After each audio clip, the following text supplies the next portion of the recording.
So, hello everybody. Today I'm going to be talking about the difference between centralized and decentralized finances. I'm going to be discussing what are the difference between one and the other, the characteristics of each other, and basically which one is better for which scenario, and like what are the future expectations of the finances. So let's start.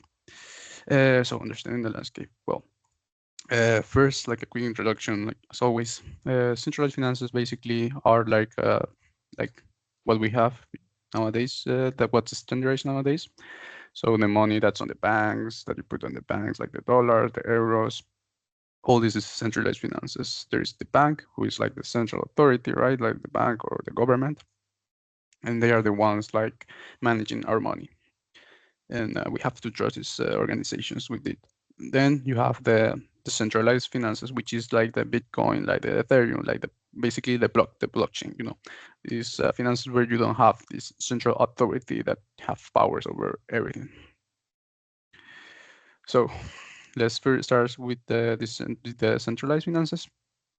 Like I said, the centralized finances have this control over your money, this power over your money, and although it is still yours and you can still do what you want, at the end of the day, the real owners, like the ones that have the power over it, is the bank. Like if the bank once they goes crazy and says, "Oh no, this money is mine," then your money is gone. Like I said, you don't have 100% ownership over your money, and if you don't really trust the bank or if you don't really trust the government, I mean, there is a chance they could take your money. It's not usually doesn't happen. Mostly not in countries like in first world countries, but like maybe in like third world countries where there's corruption or where the government might have malicious intents. Then somebody could do something, could take your money away, and that's a big problem, of course, because nobody likes it when they take what's yours. Uh, so now let's go to the centralized, like the issues of the centralized finances. Like I said, there's this issue of the trust of ownership. Like you have to trust the bank and all that, and there's like also the access barrier where no everybody has access to a centralized bank, a centralized finance unit.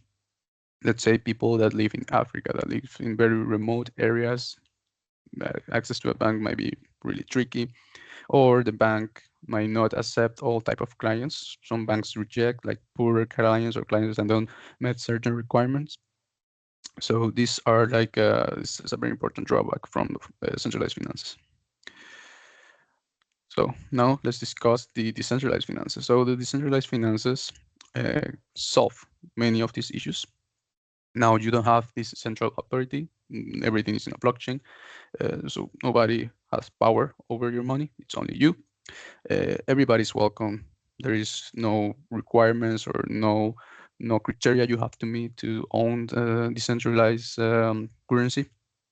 So it's more accessible, basically, and in many ways it could be classified as a better option. Well, I mean the way they work, of course, it's very simple, I will say, because you have the smart contracts. They are the ones who handle the transactions and all the decentralized apps. So instead of having a bankier, a bank worker that controls things and handle operations, you have the centralized, the smart contracts who handle all these operations. It's very transparent because everything is in a blockchain. Nobody can change the blockchain, so everything is recorded there. So it's very secure and decentralized, and you can do trading and exchanges on applications and without ID checks. Nobody has to know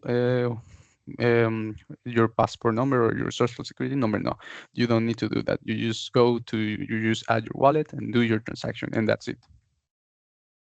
Very straightforward. So, like I said, these are the like I mentioned, but like already, it has many benefits. Like you have full control over your money. Nobody else has control over what your currencies but you. There's no bank who has power over you. You can do transactions at all hours, unless banks, of course, they have to close at a certain time. The decentralized currency and decentralized finances, the websites are always online, so you can always do the transactions.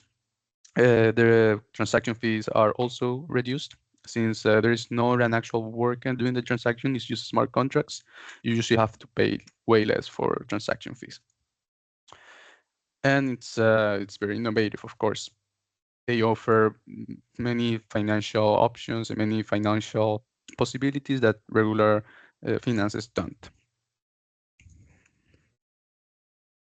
Let's keep going. So now we have both options side by side. Decentralized, you have to trust the bank, you have to trust the central authority, but you never have 100% ownership over your money. And on the other side, you have the decentralized finances, who, like in this case, you also need to have a lot of responsibility with your money. You cannot just go crazy. Since when you do something wrong, there is not a centralized authority you can reach out to solve a problem. Like let's say you send money to the wrong address, then that money is probably gone forever. You won't see it back. So you need to have more authority. Here are two examples. On one side you have Binance. It's a platform. It's actually for trading, but you have to do ID checks and you have to trust the Binance platform. So it's kind of a centralized authority. And then you have Aave, where you just have to go in, you do the trading, and no ID checks, no nothing. It's very direct, very fast, and very decentralized. All right, let's speed it up because we don't have much time. So as I said, there are like the ethical considerations for centralized authorities, finances. You have to trust the authorities. You have to trust the bank or the big boss. For decentralized finances, you don't have to trust these people, but you do have to be responsible with your money, because if you screw up, then it's over. So like I said, for centralized finances, you do have this feeling of safety, because at least you know your money won't go anywhere, and if something gross happen, you can always reach out to the central authority, to the central, to the big boss, to the bank. But the decentralized finances give you more power, more flexibility on what you can do with your money. So probably in the future we will see a both a fusion between both centralized and decentralized finances, with the security of the and security of the decentralized finances, like in the blockchain, with the safety of feeling of a centralized finance. So that's all for today. Thank you for listening.